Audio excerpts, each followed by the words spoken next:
राजा जनक जी कठिन प्रण ठानल, धनुषा के देल ओठंगाइयो।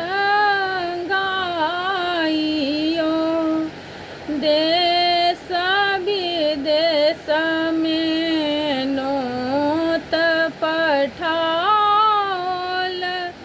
सीता के स्वयंवरा चलयो।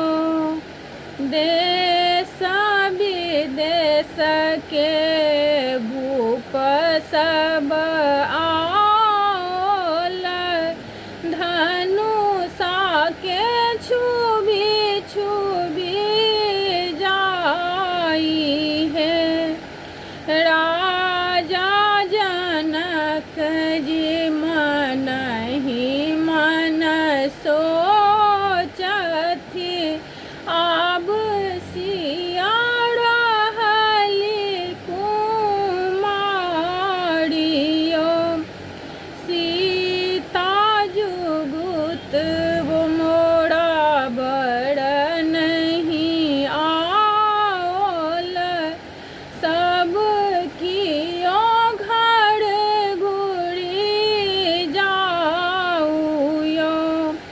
वीर विहीन सकल हम जनलहूँ, प्राण नहीं बाचत मोरयो। एतबा बचन जब सुनल नीलक्ष्मण,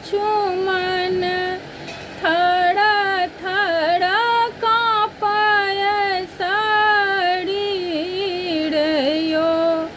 जाहि स्वयंवर राम जी बैसल, बचन ने बजलौं विचारियो। जाहि